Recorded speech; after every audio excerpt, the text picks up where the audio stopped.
Section 9.2, Technology Capstone, studying the Pythagorean Theorem. This video will help you use the Pythagorean Theorem to identify the length of a side in a right triangle, and use the Pythagorean Theorem to identify lengths in a roof truss. Take a look. The Pythagorean Theorem is an equation that is used to identify the third side in a right triangle when the two other sides are known. The legs of the right triangle are the two sides that form the right angle, and the hypotenuse is the side opposite the right angle. The following pictures label the triangles in two ways. So let's take a look here. So in order for us to have a right triangle, we have to have a right angle.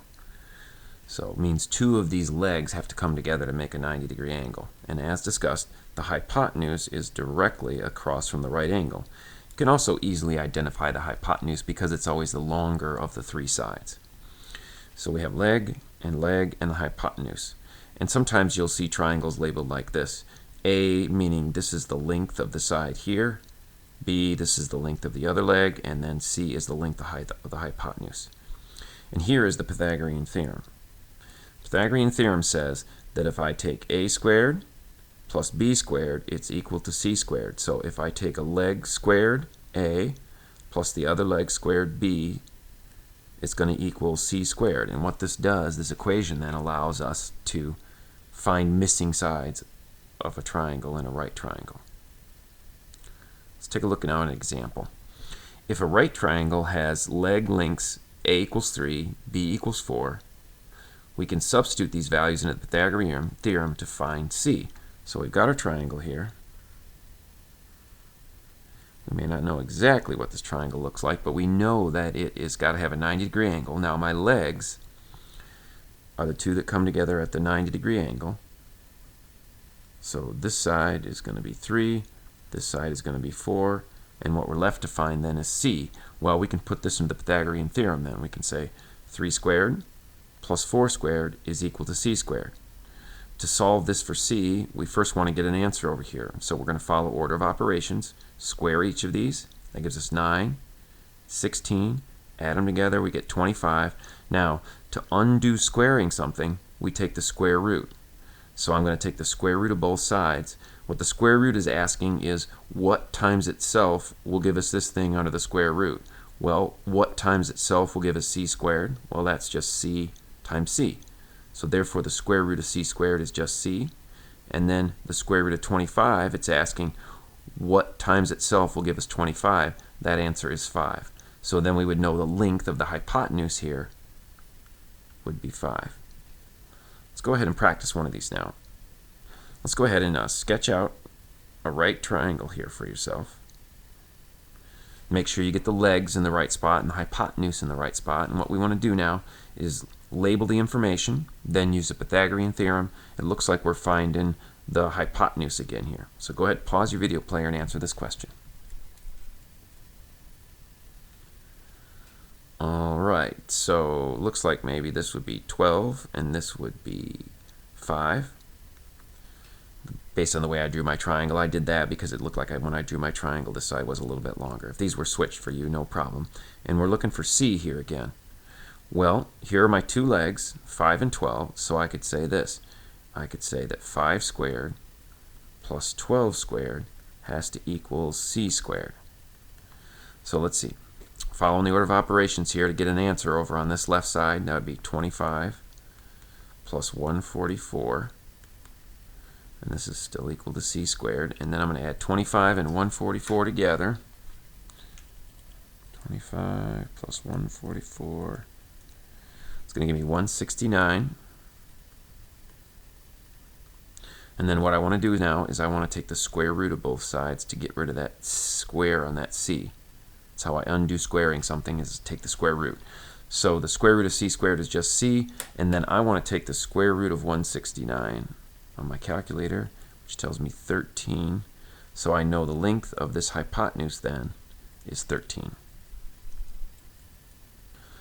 Okay. So now we're going to start to try to apply this knowledge of the Pythagorean theorem. And now we're going to be looking at this question here where we have this roof. And this top of the roof right here, these are called the roof truss. So a lot of times when they build buildings like this, especially residential buildings, they'll use a truss system in the roof to support the roof.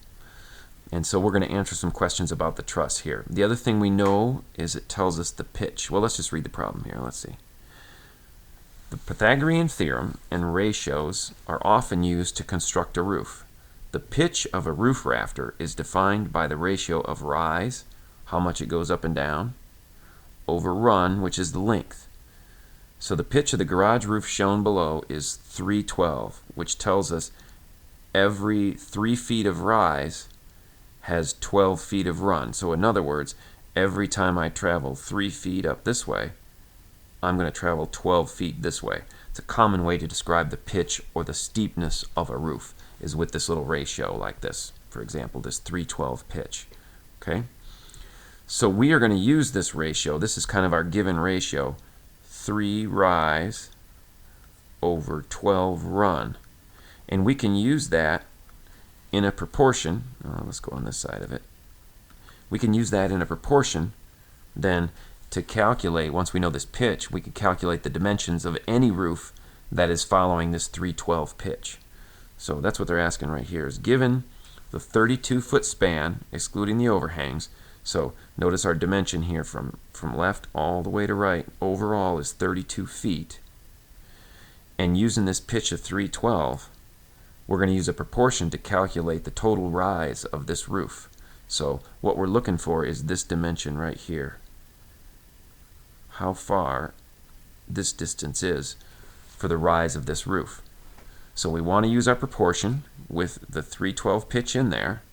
So you're going to want to set up a proportion here. The other thing we're going to want to notice is that this roof is not increasing all the way across, all 32 feet across. It's only increasing, right? The increase is from the edge right here to the middle of the roof. So I think we want to do something different with that dimension there, since we're only going to the middle to calculate this rise. So that's how you want to answer that question. Let's go on to the next question. I'm not going to give you the answers here because we're supposed to work on this and figure this out. But I'll give you some hints here, okay? Let's not go too far so I can see what's up here. Okay, so now, use the Pythagorean theorem to calculate the length of the hypotenuse from the peak to where the member is supported, excluding the 18-inch overhang. So what happens now? Let's look back at our picture here.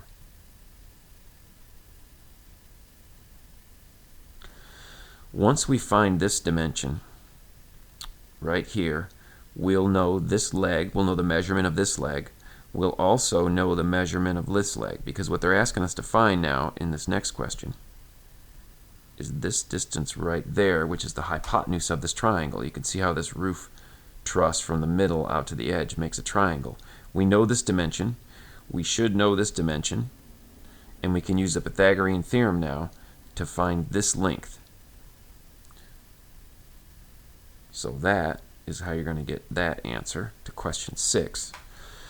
So let's look at this next part. I'm going to scroll down just a little bit so we can see it here. A small right triangle results at each 18-inch overhang. So right here at this each 18-inch overhang, there's a small little right triangle. You can envision it here. If I draw a leg coming back this way, and then the other leg is right here, and then we know this dimension here is 18 inches. Use the same pitch, this 312 pitch, to calculate the height of this small triangle. Okay? So we know, we don't know this dimension here. That's going at an angle. What we do know is this dimension down here. We know this is 18 inches, so we could set up a proportion just like we did over here, except now with inches, and we could figure out then this height right there.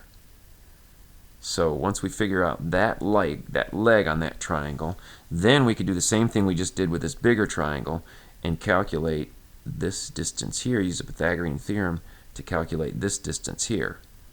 Once we know this distance here and the distance here that we calculated before, we can add those together to get this entire distance going up the roof. And that's what our answer wants to be down here. So again, use the pitch to find this leg of the triangle. Once we have the two legs, we can find the hypotenuse. Once we have the hypotenuse, we can add it to this one here, and we can get the total length from the edge to the center of this roof.